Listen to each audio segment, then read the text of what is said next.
DBC নিউজের নিয়মিত আয়োজন জেডএসআরএম নিবেদিত সংবাদ সম্প্রসারণে সবাইকে স্বাগত জানাই। আমি মজুমদার জুয়েল।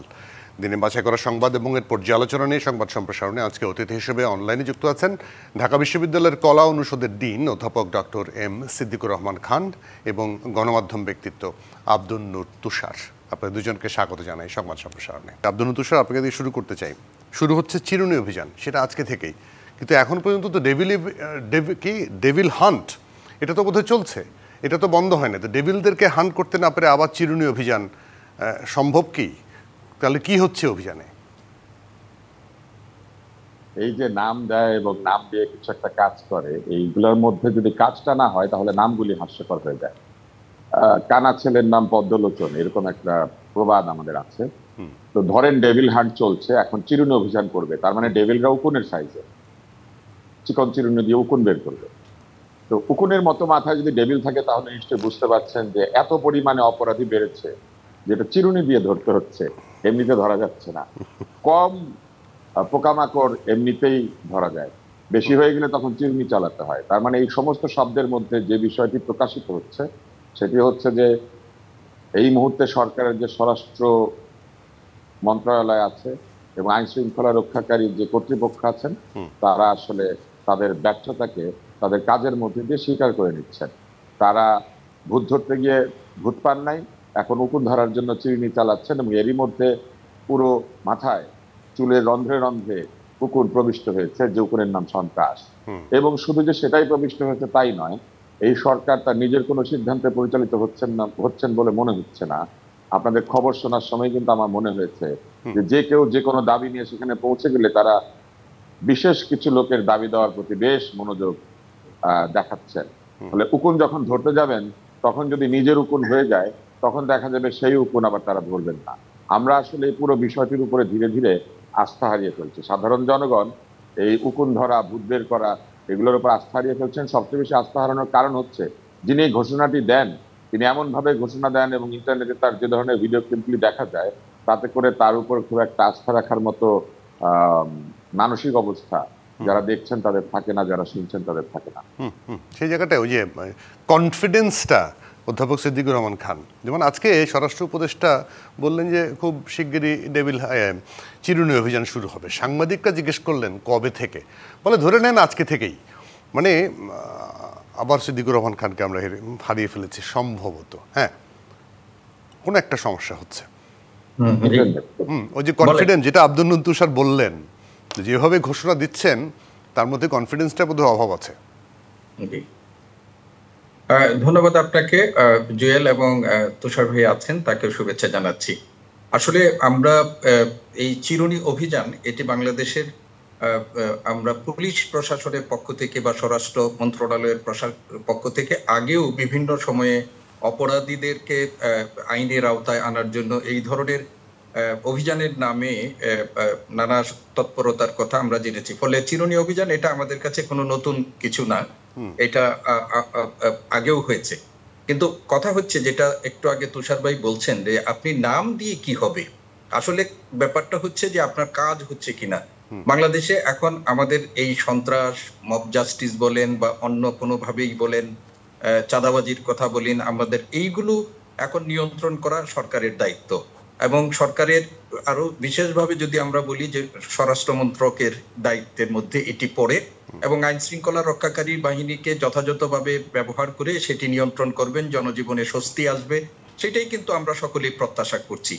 কিন্তু আপনি দেখেন যে আমরা যে কোনো সময় দেখি যে পৃথিবীর ইতিহাসে অনেক জায়গায় দেখি যে একটা গণ অভ্যুত্থান বা বিপ্লবের পরে এই ধরনের আইন শৃঙ্খলা রক্ষা পরিস্থিতির অবনতি হয়, কিন্তু সেটা কতদিন, এবং আপনাকে বিবেচনা করতে হবে সেইগুলো মানে নিয়ন্ত্রণের জন্য যারা দায়িত্বশীল আছেন তারা কতটুকু সফল হচ্ছেন বা তাদের প্রচেষ্টাটা কতটুকু দৃশ্যমান হচ্ছে। এই যে আপনি ধরেন গত পরশুদিন একটা ঘটনা ঘটলো, যেটি মিটফোর্ডের ব্যবসায়ীকে ঘটনাটি ঘটলো, যেভাবে ভিডিও ধারণ করে, বা আপনি খুলনাতে একজনকে যেভাবে হত্যা করা হলো, রক্ত কেটে দেওয়া হলো গুলিতে, একজন ইমামকে মসজিদের মধ্যে আপনি আক্রমণ করা হলো, এই ধরনের ঘটনার পর সরকারের যে তৎপরতা, সেই তৎপরতাটা কতটুকু দৃশ্যমান হলো বা কি হলো, সেটা আমাদের কাছে একটা বিবেচ্য বিষয়। আপনি আমাদের আইন উপদেষ্টা ইতিমধ্যেই বলেছেন যে ওই মামলাটা দ্রুত বিচার আদালতে যাবে, যেটি মিটফোর্ডের ঘটনা ঘটেছে। একইভাবে আমরা মনে করি বাংলাদেশে কতগুলো চাঞ্চল্যকর ঘটনা ঘটেছে, সেগুলোর একেবারেই আইনানুগ যথোপযুক্ত ব্যবস্থা গ্রহণ, কোনো ঘোষণা প্রতিশ্রুতি এইগুলো আর মানুষ এখন শুনতে চায় না। যেটা হলো যে আমরা এমনিতেই আস্থার সংকটে ভুগছি, সেই আস্থার সংকটটা যদি আরো বলে সুদৃঢ় হয়, সেটি যদি আরো কর্মকাণ্ডের মধ্য দিয়ে আমাদের মনের মধ্যে গেড়ে বসে বা গেঁথে বসে, তাহলে এটা আগামী দিনের জন্য আমাদের জন্য খুবই একটা আতঙ্কের ব্যাপার, আশঙ্কার ব্যাপার হয়ে দাঁড়াবে।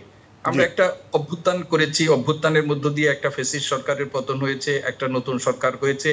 সেই সরকার আজকে প্রায় তো আমরা বলতে গেলে 10 মাসের বেশি, যে 11 মাসের দিকে আমরা যাচ্ছি। তো 11 মাসের দিকে যাচ্ছি, সেই সময় আমাদের যেগুলোর কথা বলা দরকার ছিল, যেগুলো আমাদের দৃশ্যমান, অনেক কিছুই হয়নি। আমরা অনেক এমন কিছু বিষয় নিয়ে অযথা বিতর্ক তৈরি করেছি যে আমাদের মূল যেখানে কাজগুলো করার কথা ছিল সেগুলো থেকেও সরে গেছি। কিন্তু আমি মনে করি যে এখন যে পরিস্থিতি, সেই পরিস্থিতির মধ্যে সরকারকে কোনো প্রতিশ্রুতি দিয়ে আর মানুষকে সন্তুষ্টি অর্জন করা সম্ভব হবে না। এখন আমরা দৃশ্যমান অ্যাকশন দেখতে চাই। জি, ঠিক আছে, একদম পরিষ্কার। সেখানটায় আমি আব্দুল তুষার আপনার কাছে জানতে চাই, দৃশ্যমান অ্যাকশন যে দেখাবো, রাজনৈতিক দলগুলোর কি দায়িত্বশীল আচরণ করার কথা ছিল না, কথা নয়? বা একজন দুজনকে বহিষ্কার করলাম আমরা বিভিন্ন দল থেকে অভিযোগের পরে, ভিডিও ভাইরাল হওয়ার পরে, আগে কেন নিয়ন্ত্রণ করতে পারছি না? রাজনৈতিক দল এত মানুষ নিয়ে তৈরি হয় যে রাজনৈতিক দলের পক্ষে দলের মধ্যে আইন শৃঙ্খলা পরিস্থিতি রক্ষা করার যে প্রক্রিয়া, এটা চালানো খুবই কঠিন। দল যেটা করতে পারে সেটি হচ্ছে কারো বিরুদ্ধে যদি অতীতে এই ধরনের অভিযোগ এসে থাকে বড় ঘটনা ঘটানোর আগে, তখনই তাদেরকে বের করে দিতে পারে, অথবা তখনই তাদেরকে একটা শৃঙ্খলা কর্মকাণ্ডের আওতায় আনতে পারে। দুর্ভাগ্যজনকভাবে দলগুলি তাদের দলের সমর্থক সংখ্যা কমে যাবে, অথবা যে দল ভারী করার যে চেষ্টা, সেইটার কারণে দেখা যায় অনেক সময় ছোটখাটো অপরাধ ঘটালে এগুলিকে করেছে বাচ্চারা করেছে, আচ্ছা লোকালি এরকম হয়, একটু চাঁদা তো তুলবেই, এগুলা বলে দলগুলি এক ধরনের মেনে নেয়। এবং সেই মেনে নেওয়ার প্রবণতা থেকে ধীরে ধীরে দলের মধ্যে বৃহৎ চাঁদাবাজ তৈরি করার প্রক্রিয়াটা শুরু হয়। ফলে এখনো যদি আপনি বলেন যে দল বহিষ্কার করেছে, এটা একটা ভালো প্রবণতা, যে দল সাথে সাথে ব্যবস্থা নিচ্ছে, তাদেরকে বের করে দিচ্ছে। কিন্তু অধিকাংশ ক্ষেত্রে আপনি দেখবেন যে দল আজীবনের জন্য বহিষ্কার না করে সাময়িক বহিষ্কার করে এবং বলে যে বিচারের পরে, বিচারে যদি দোষী প্রমাণিত হয় তাহলে তখন আমরা তাকে পুরো বহিষ্কার করব। এবং এই গুন্ডাটা যত বড় গুন্ডা হয়, দেখা যায় তার বহিষ্কারটা তত সাময়িক হয়। এটা কিন্তু বাংলাদেশের রাজনৈতিক প্রক্রিয়ার একটা অংশ। তাতে করে কি হয়, বড় গুন্ডাটাকে বের করে দেয় না, ওই গুন্ডার ভয়ে দেখা যায় বিচারও ঠিক মতো হয় না। তখন বিচার বলেছে যে উনি অপরাধী না, এই কথা বলে বড় গুন্ডাটা আবার ফেরত আসে। আমি বলবো যে দলগুলিকে নিজের সংস্কার করতে হবে, নিজের দলের মধ্যে ছোট গুন্ডা বের করে দিতে হবে, এবং বড় গুন্ডা ধরা পড়লে তার পেছনে দাঁড়ানো যাবে না। কিন্তু এর বাইরে কিন্তু এই সমস্ত কথা সরকারকে তার দায় মুক্ত করে না। সরকারের তো দেখার দায়িত্ব না এটা বড় দলের গুন্ডা না ছোট দলের গুন্ডা, এটা পাতি মাস্তান নাকি হাতি মাস্তান। সরকারের দেখার কথা হচ্ছে জনগণের বিরুদ্ধে অপরাধ হয়েছে, সরকার তাকে আইনের আওতায় নিয়ে আসবেন এবং প্রচলিত আইন অনুযায়ী বিচার করবেন। যদি প্রচলিত আইনে তাকে বিচার করা না যায়, সরকার তাহলে নতুন আইন তৈরি করবেন, যাতে অপরাধীকে বিচারের মুখোমুখি নয়, শুধু বিচার নিশ্চিত করে যারা ভিকটিম, যারা এই অপরাধের জন্য ক্ষতিগ্রস্ত, তাদের মধ্যে সন্তোষজনক বিচার নিশ্চিত করা যায়, বিচার পেয়ে যেন ভিকটিম সন্তুষ্ট হয়। কিন্তু আমাদের সরকারের মধ্যে এই প্রবণতা আমরা লক্ষ্য করছি না। আমাদের সরকারের স্বরাষ্ট্রমন্ত্রী এর আগেও একাধিকবার সহ্য করব না, ধরে ফেলবো, ডেভিল হান্ট করছি, এই যে এবার বলেছি চিরুনি অভিযান করছি, রাতের গভীরে সংবাদ সম্মেলন করছি, এইসব করেছেন, কিন্তু দৃশ্যমান আইনের শৃঙ্খলার পরিস্থিতির কোনো উন্নতি তো হয়ই নাই, বরং আরো অবনতি পরিলক্ষিত হচ্ছে। এবং যখনই এই ধরনের কোনো ঘটনা ঘটে, রাজনৈতিক দলের উপরে দায় চাপিয়ে দিয়ে তারা রাজনৈতিক দলকে দোষী করতে থাকেন, কিন্তু নিজেরা যে চোর ধরছেন না, এই ব্যাপারটিকে তারা স্বীকার করতে চান না। তাদের কাজ তো তাদের করতে হবে। চোর চুরি করেছে, সেই জন্য কি গৃহস্থ বাড়িতে বসে থাকবে আর হাই হুতাশ করবে? গৃহস্থের কাজ হচ্ছে এই চোর যাতে ধরা পড়ে সেই জন্য দরজা জানলা যেমন ঠিক করা, তেমনি এই চোর ধরার জন্য দারোয়ান নিয়োগ করা এবং এই চোর ধরার জন্য পুলিশের কাছে যাওয়া, এই সব হচ্ছে গৃহস্থের কাজ। এখন আমরা যদি মনে করি সরকার গৃহস্থ, তাহলে সরকার তো ভানুর কৌতুকের মতো বসে বসে দেখছে, দেখি না কি করে। সরকার কিন্তু আসলে তাদের যে কাজ, সেই কাজের কোনো দৃশ্যমান ফলাফল দিতে পারছেন না। এখন যখনই সরকারের দিকে আমরা তাকাই, তখন দেখি সরকারের মধ্যে যারা আছেন তারা অনেকেই বড় বড় এনজিও এবং বিদেশি সংস্থা এবং অন্যান্য জায়গাতে কাজ করেছেন। তারা যখন সেই সব সংস্থায় কাজ করেছেন, যারা রেজাল্ট ডেলিভারি করতে পারে না প্রজেক্টে, যারা অ্যাসাইনমেন্টে রেজাল্ট ডেলিভারি করতে পারে না, তাদেরকে কি চাকরিতে রেখেছেন কখনো? যদি তাই না হয়ে থাকে, তাহলে এরা যে নিজেরা রেজাল্ট ডেলিভারি করতে পারছেন না, এরা কোন মুখে এদের চাকরিতে বসে আছে? এদের তো উচিত হয় ব্যর্থতা স্বীকার করে শতপ্রবৃত্ত হয়ে যোগ্যতর ব্যক্তির জন্য পদ ছেড়ে দেওয়া, নিজে পদত্যাগ করে তার চেয়ে ভালো যিনি আছেন তাকে দেওয়ার চেষ্টা করা। আর যদি সেইটা না করতে পারেন, তাহলে নিজের কর্মস্পৃহা, নিজের কর্মকাণ্ড বাড়িয়ে অতীতের যে ভুল তারা করেছেন, অর্থাৎ রেজাল্ট ডেলিভারি করতে পারছেন না, সেই রেজাল্ট ডেলিভারি করার চেষ্টা করা। নিজেদের এনজিওতে কিন্তু অ্যাসাইনমেন্ট কমপ্লিট করতে না পারলে লোকজনকে রাখেন না, কিন্তু নিজেরা অ্যাসাইনমেন্ট কমপ্লিট করতে পারছেন না, এইটা যদি কেউ বলে তখন তারা আবার তাকে ট্যাগ করেন, তারা তাকে সফট, হার্ড, মিডিয়াম বলে ট্যাগিং করতে থাকে। এইটা একটা অত্যন্ত খারাপ প্রবণতা। এইগুলা করার কারণে সরকারের উচ্চপদস্থ ব্যক্তিদের উপরে সাধারণ মানুষ আস্থা হারিয়ে ফেলে। জি, সিদ্দিকুর রহমান খান, সেই জায়গাটায় ওই যে সাম্প্রতিক সময়ে একটা কথা খুব ভাইরাল হয়েছে, সরকার এবং সরকারি দল, মানে আব্দুল তুষার যেটা একটু বলার চেষ্টা করলেন যে চিরুনি অভিযান করতে গিয়ে কাউকে কাউকে ধরলেন, অথচ নিজের মাথায় যে উকুন আছে সেটিকে বাদ দিয়ে গেলেন। সে বাদ দেওয়ার প্রবণতা কিন্তু লক্ষ্য করা যায়, আপনার কি মনে হয়? দেখুন, বাংলাদেশের মানুষ অত্যন্ত সচেতন, এবং আমি শিক্ষক, তুষার ভাই একজন গণমাধ্যমের ব্যক্তিত্ব, আপনি সাংবাদিকতা করেন, এর বাইরে যে আমাদের সাধারণ মানুষ দেশে আছে একটা বড় অংশ, সেই সাধারণ মানুষও এখন কিন্তু খুব বড় অবজারভার। এবং আপনি আপনার মিডিয়াতে, রাস্তায় আপনি ওদের সাথে কথা বলে দেখেন, ওনাদের যে বক্তব্য আমি মাঝে মধ্যে দেখি, খুবই বিস্মিত হই। ফলে আমি যে কথাটি বলছি, সরকার তার কর্মকাণ্ড এই দেশের 18 কোটি মানুষ কিন্তু অবজার্ভ করছে। সেখানে যদি তাদের কর্মকাণ্ডের মধ্য দিয়ে কারো প্রতি বিশেষ পক্ষপাতিত্বের সেটাকে লক্ষণ আমরা দেখি, এটা কিন্তু দৃষ্টি এড়ানো যাবে না। সরকার যদি মনে করে যে না, আমরা এটা কেউ বুঝবে না, আমরা অত্যন্ত সুকৌশলে সেইগুলো করব, সেটা করার কোনো সুযোগ নেই। আর একটা জিনিস আপনি আজকে দেখেন, একটু আগে তুষার ভাই যেটি বলছেন, আমিও এটার সাথে একমত হয়ে বলছি যে কেউ কারো বক্তব্যের মধ্য দিয়ে এইরকম একটা আমরা আস্ফালন এক ধরনের দেখি যে দেশের সবকিছু তাদের মতো করে যদি না হয় তাহলে কিছুই হতে হবে না, এই ধরনের বক্তব্য আছে। এইগুলো এক ধরনের রাজনৈতিক অপরিপক্কতার আমি বলি আমরা মনে করি। এখন সরকার এই দেশের যেভাবে তারা ক্ষমতায় এসেছে, একটা অপরিপক্কতা বলবেন নাকি ওই যে আগের তালেই গা ভাসিয়ে দেয়া, আগে এরকম শুনেছি আমরা যে ট্রেন্ড না, কিন্তু অপরিপক্কতা এই কারণে বলবো যে আগে এই ধরনের পরিণতি কি হয়েছে এটা তো সবাই বুঝেছে, সবাই দেখেছে, সেখানে তো আমরা শিক্ষা নিব আমরা সেখানে। এখন যেটা আমরা মনে করছি যে আজকের বাংলাদেশের যে পরিস্থিতি তৈরি হয়েছে, সেই পরিস্থিতির মধ্যে সরকারের তো বড় দায়িত্ব আছে, এবং সরকার কোনো অজুহাত দিয়ে এই দায়িত্বটি তারা উপেক্ষা করে চলতে পারবে না, বা কোনো অজুহাতের মধ্য দিয়ে তাদের যে সীমাবদ্ধতা আছে সেটা থেকে নিজেদের দায়মুক্ত করতে পারবে না। এখন আপনার এই অনুষ্ঠানে আমরা একাধিকবার বলেছি যে চাঁদাবাজির অভিযোগ আসছে, ধরেন বিএনপি চাঁদাবাজি করছে বা অন্যরা চাঁদাবাজি করছে, আপনি সব এই অভিযোগগুলো খুব ফলাও করে সামাজিক যোগাযোগ মাধ্যমে বা অন্যান্য জায়গায় আপনি করেছেন। কিন্তু আমরা তো দীর্ঘদিন ধরে বলে আসছি যে চাঁদাবাজদের বিরুদ্ধে বা যারাই চাঁদাবাজি করুক তাদের বিরুদ্ধে সরকারের দৃশ্যমান কি ব্যবস্থা গ্রহণ, সেটা তো না। এখন মানুষ যদি সন্দেহ করে যে এর মধ্য দিয়ে কাউকে আপনি মেলাইন করার চেষ্টা করছেন, তাকে ডিফেম করার চেষ্টা করছেন, করে আপনারা কাউকে সুযোগ দেওয়ার চেষ্টা করছেন, এই ধরনের ভাবনা যদি বা অভিযোগ যদি কেউ করে, সেই অভিযোগটা তো আপনি উড়িয়ে দিতে পারবেন না। ফলে আমরা মনে করি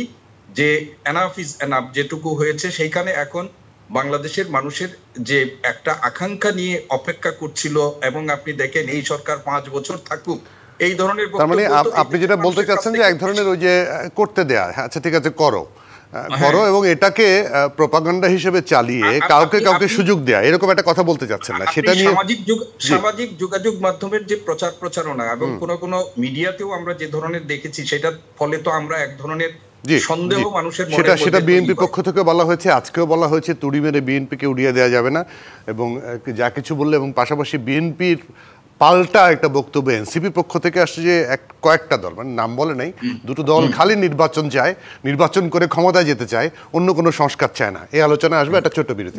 আমি শেষ কথাটা বলতে চাই, যে রাজনৈতিক দলটি নতুন হয়েছে তাদেরও কিন্তু লক্ষ্য লক্ষ্য তো ক্ষমতা যাওয়া, 300 আসন তো পেয়ে যাবে বলেছেন ওনাদের একজন নেতা, তো বলেছেন 300 আসন পেয়ে যাবে, নিশ্চিত করা। জি, সেটাই কিন্তু একটা বিরতি নিয়ে আসি, তারপর আলোচনায় যাবো আবার। জেডএসআর নিবেদিত সংবাদ সম্প্রসারণের একটা বিরতি, আমাদের সঙ্গে থাকবেন। বিরতির পর আবারও স্বাগত। জেডএসআর নিবেদিত সংবাদ সম্প্রসারণে আমাদের সঙ্গে অনলাইনে যুক্ত আছেন ঢাকা বিশ্ববিদ্যালয়ের কলা অনুষদের ডিন অধ্যাপক ডক্টর এম সিদ্দিকুর রহমান খান এবং গণমাধ্যম ব্যক্তিত্ব আব্দুল নূর তুষার।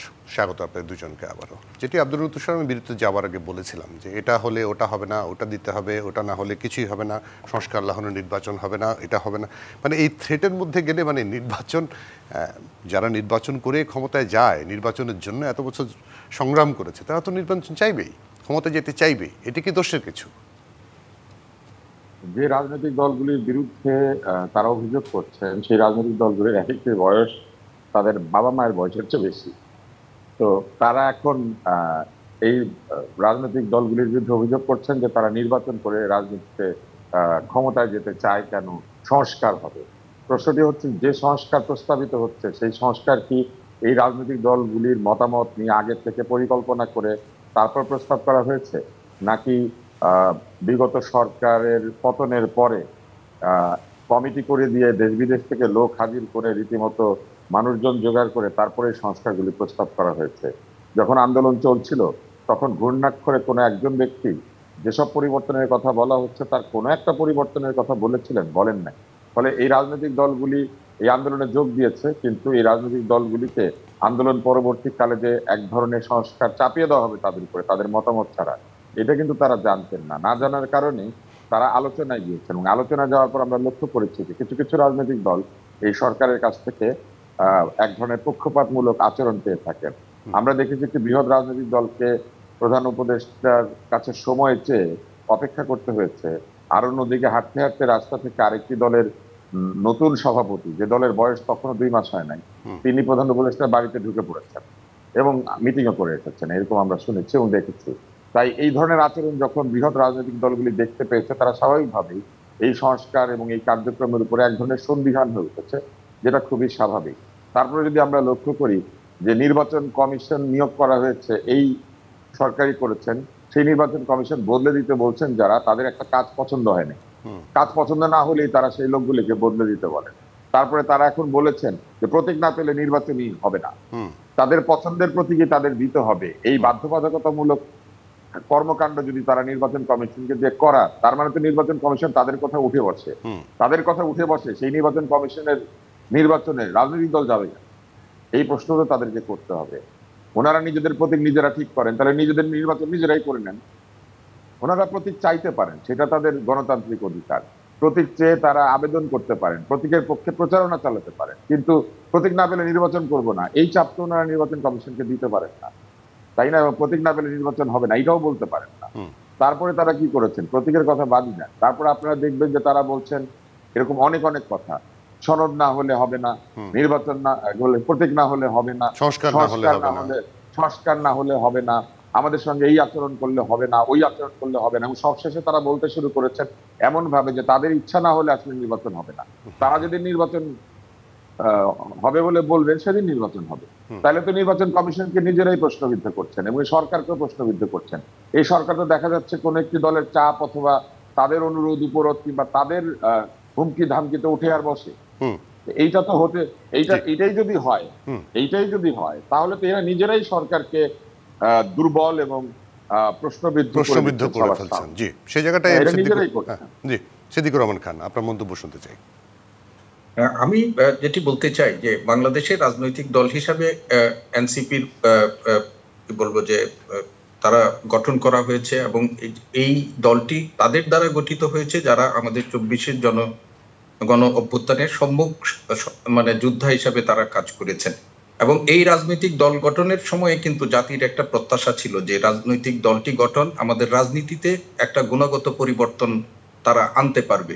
কিন্তু আমরা এই কিছুদিনের কর্মকাণ্ডের মধ্য দিয়ে যেটি দেখেছি যে এই রাজনৈতিক দল গঠনের মধ্য দিয়ে কোনো গুণগত পরিবর্তন রাজনীতিতে আমরা এখন পর্যন্ত তাদের মানে কর্মকাণ্ডের মধ্য দিয়ে দেখিনি, বরং অন্য সাথে রাজনৈতিক বিরোধে জড়িয়ে পড়া, অন্য রাজনৈতিক দলের নেতৃত্বকে হেয় করা, তাদের সম্পর্কে নানা রকমের বক্তব্য রাখা, সেইগুলোই যে গতানুগতিক বাংলাদেশের রাজনৈতিক চরিত্র, সেই চরিত্রের মধ্য দিয়েই তারা কিন্তু এখনো ঘুরপাক খাচ্ছে।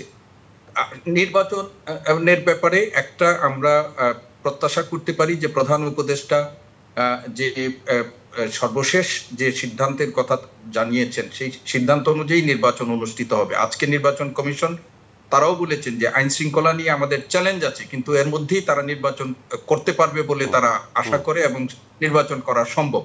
এখন এই নির্বাচনকে প্রশ্নবিদ্ধ করা, নির্বাচনকে বিলম্বিত করে অনির্বাচিতভাবে মানে নিজেদের কর্তৃত্ব জনগণের উপর চাপিয়ে দেওয়ার প্রচেষ্টা যদি কারোর মধ্যে থাকে, দীর্ঘমেয়াদে এটি কিন্তু সফল হবে বলে আমরা মনে করি না। কারণ বাংলাদেশের রাজনৈতিক ইতিহাস কিন্তু সবারই কম বেশি জানা আছে। তো এই কারণেই আমরা যেটা বলছিলাম, যে একটু আগে বলছিলাম যে 5 বছর এই ইউনূস সরকার ক্ষমতায় থাকতে হবে বা ডক্টর মোহাম্মদ ইউনূসের নেতৃত্বে, এই কথা তো আমরা অনেকদিন অনেক মানুষের কাছে শুনছি, কিন্তু আজকে গিয়ে জিজ্ঞেস করে দেখেন যে বর্তমান যে রাজনৈতিক পরিস্থিতি আছে সেই বা আমাদের রাজনৈতিক পরিস্থিতির বাইরেও আইন শৃঙ্খলা পরিস্থিতি থেকে অনেকের মনের মধ্যে কিন্তু এখন আর সেই প্রত্যাশাটার জায়গাটা নেই। ফলে আমরা মনে করি যে এই যে রাজনৈতিক দল, নতুন পুরনো, বর্তমান যে ইন্টারিম গভর্নমেন্ট আছে, তারা এই কোনো একটা দলের প্রতি কোনো রকমের সহানুভূতি যদিও থেকে থাকে তাহলেও সেটি তাদের কর্মকাণ্ডের মধ্য দিয়ে যেন প্রকাশিত না হয়, এই ব্যাপারে তাদের অনেক বেশি সচেতন থাকা দরকার। কেননা মানুষের মনের মধ্যে যদি এটি একবার প্রকাশ হয়ে যায় বা মানুষের মনের মধ্যে যদি এই বদ্ধমূল ধারণাটা মানে একেবারে প্রথিত হয়ে যায়, তাহলে কিন্তু দেখবেন যে ভবিষ্যতে সরকার যদি তাদের প্রতি কোনো রকমের পক্ষপাতমূলক আচরণ না করে, তাহলেও মানুষের মনের মধ্যে এক ধরনের সন্দেহ তৈরি হবে। ফলে আমরা মনে করি যে এই বাস্তবতায় এবং আগামী নির্বাচনকে সামনে রেখে যে রাজনৈতিক পরিস্থিতিটা বিরাজমান, সেইখানে সরকার একটা নিরপেক্ষ অবস্থানে প্রশান্তি, জনগণ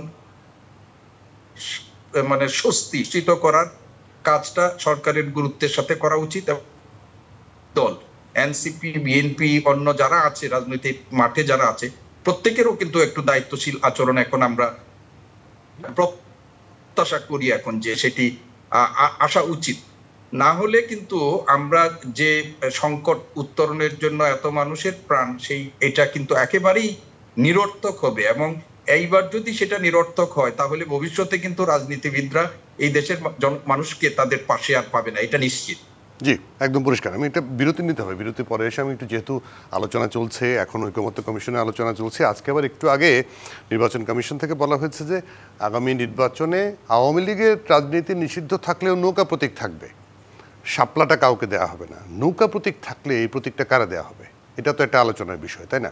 সে জায়গাটায় ঐকমত্য কমিশনার কি বলবে, আর পাশাপাশি নির্বাচন কমিশন সংস্কারের দাবি, সেইটা যদি পূরণ করতে হয় তাহলে তো আগামী এপ্রিল কেন, কবে নির্বাচন হবে আমি জানি না। একটা বিরতি নিয়ে আসছি আপনাদের সঙ্গে আলোচনায়। দর্শক, ZSRM নিবেদিত সংবাদ সম্প্রসারণ নিচ্ছি, আরও একটা বিরতির সঙ্গে থাকবেন। বিরতির পর আবারও স্বাগত। ZSRM নিবেদিত সংবাদ সম্প্রসারণের সঙ্গে আছেন ডক্টর এম সিদ্দিকুর রহমান খান এবং আব্দুন নূর তুষার। স্বাগত আপনাদের দুজনকে আবারও। আব্দুন নূর তুষার, যেটি আসলে জানতে চাই আর কি, যেভাবে ঐকমত্য কমিশনের বৈঠক হচ্ছে, জুলাই সনদ এ মাসেই হবে বলা হচ্ছে, তারপর আবার নির্বাচন কমিশন সংস্কার, বাতিল, নতুন কমিশন গঠন, এই সবগুলো কিন্তু এক ধরনের সংশয় তৈরি করে নির্বাচনটা আসলে ঘোষিত সময় অনুযায়ী হবে কিনা।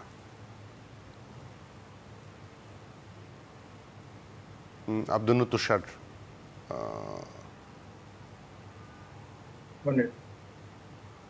আব্দুন নূর তুষার কি আমাকে শুনতে পেলেন? না হলে আমি একটু সিদ্দিকুর রহমানের কাছ থেকে নেই। তাহলে অধ্যাপক আব্দুন নূর তুষার, আপনি কি শুনতে পেয়েছেন আমাকে প্রশ্নটি?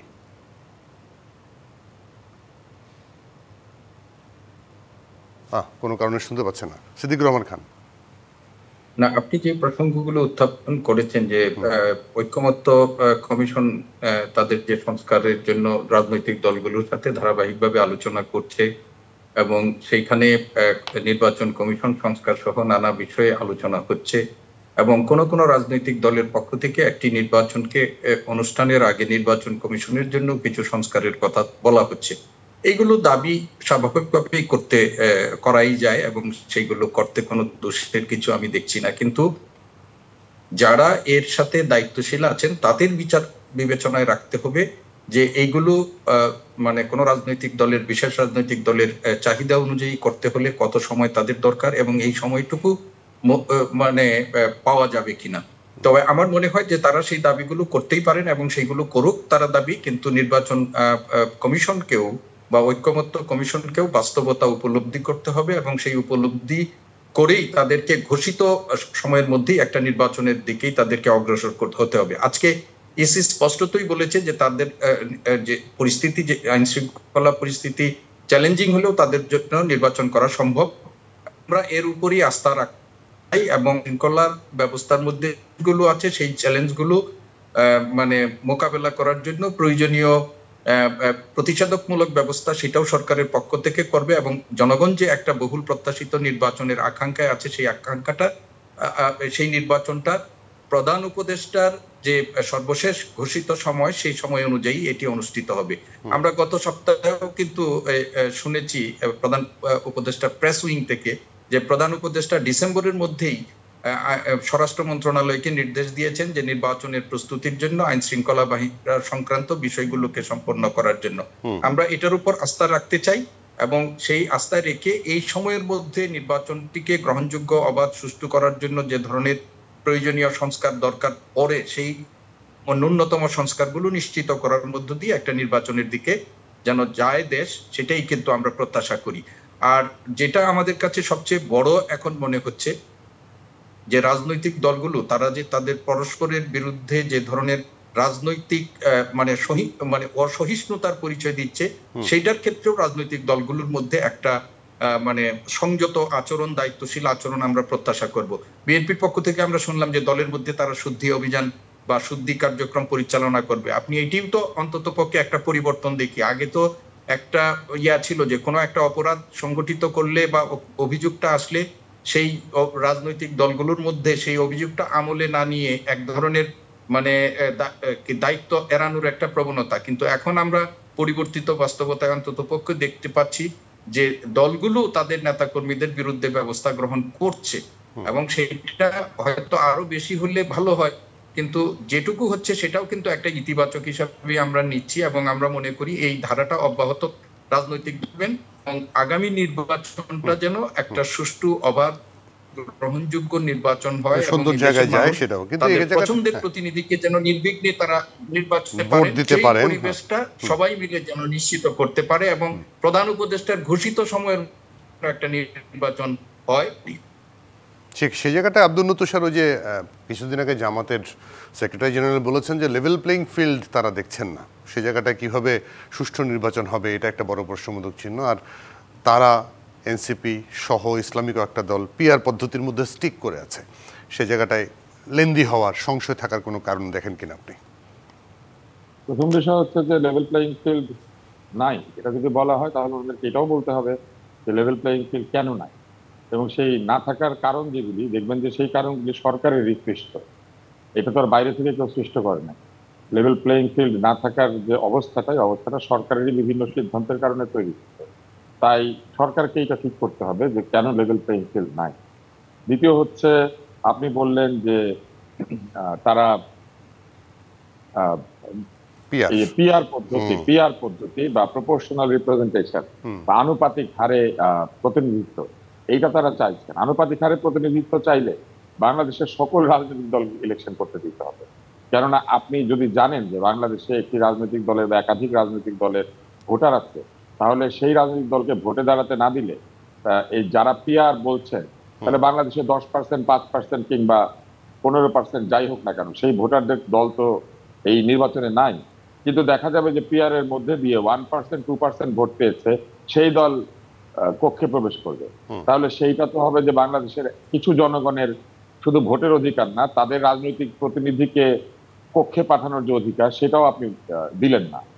এইটা করার কি যৌক্তিকতা আছে কিনা, এটাও বিবেচনায় নিতে হবে।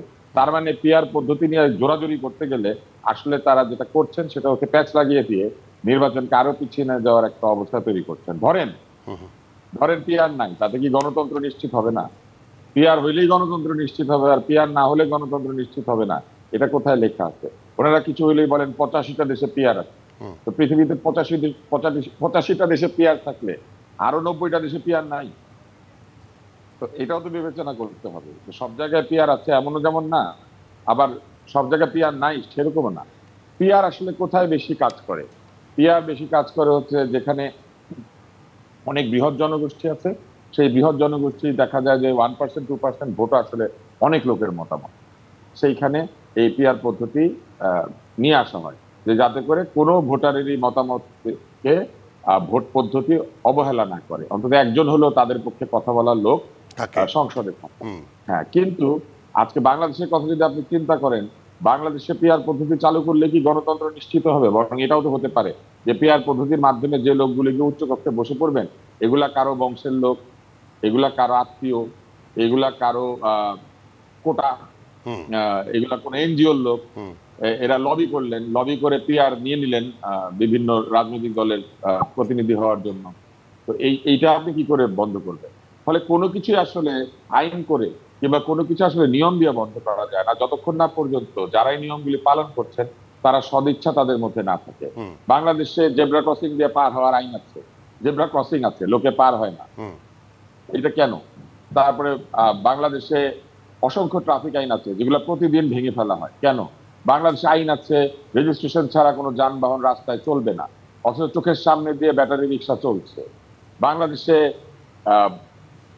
এরকম আরো বহু বহু আইন আছে যে আইনগুলি আইনের মতো আছে কিন্তু সেগুলি পালিত হচ্ছে না। এর কারণ কি? এর কারণ হচ্ছে আইন করে আসলে কোনো কিছুকে নিশ্চিত করা যায় না যদি না যারা আইনটাকে পালন করবে সেই পালনকারীদের মধ্যে সচেতনতা, সদিচ্ছা এবং এক ধরনের আইনের প্রতি শ্রদ্ধাশীলতা এটা তৈরি না হয়, মানসিকতা পরিবর্তন না হয়। আমাদের এখানে কি হয়েছে? আমাদের এখানে রাজনৈতিক দলগুলি আজকে কেন এই আক্রমণের মুখোমুখি হয়েছে? কারণ যে সংবিধান তারা তৈরি করেছিলেন সেই সংবিধানের মত অনুযায়ী যেভাবে ভোট হওয়ার কথা ছিল সেই ভোট করেন নাই, যেভাবে সরকার তৈরি করার কথা ছিল সেটা করেন নাই। বংশের নামে যত অযোগ্য আছে তাদেরকে এনে বসিয়ে দিয়েছেন। যদি সত্যি সত্যি তারা যোগ্য লোকদেরকে দিতেন, বংশের মধ্যে যোগ্য লোক থাকে না মানুষের? অবশ্যই থাকে তো। হ্যাঁ, এবং আপনি একটা মজার জিনিস লক্ষ্য করবেন, যারা বলছেন যে পরিবারের শাসন চাই না, তারা কিন্তু আবার ধর্মীয় রাজনৈতিক দলগুলির মধ্যে যারা পীর সাহেব আছেন তাদের শাসন চায়। কারণ পীর সাহেবরাও কিন্তু বংশগতভাবে আসছেন, পীর সাহেবরা কিন্তু বংশের ভিতর থেকে আসছে। তো বংশগতভাবে পীর সাহেবরা এসে রাজনৈতিক দলের নেতৃত্ব দিতে পারবেন, কিন্তু আবার সাধারণ দল যেটা আসলে ধর্মের নামে চলে না সেখানে আবার বংশ পারবে না। জি, একদম পরিষ্কার। মানে মানসিকতার পরিবর্তন এবং প্র্যাকটিসটা যদি না হয় গণতান্ত্রিক, তাহলে আসলে কোনো দিকে কোনো লাভ নাই, আইন করে কোনো লাভ নাই। অনেক ধন্যবাদ আব্দুল তুষার এবং এম সিদ্দিকুর রহমান খান দুজনকে আজকে সময় দেওয়ার জন্য। দর্শক, এই ছিল জেডএসআর নিউজ আজকের সংবাদ সম্প্রসারণে। ডিবিসি সঙ্গে থাকবেন।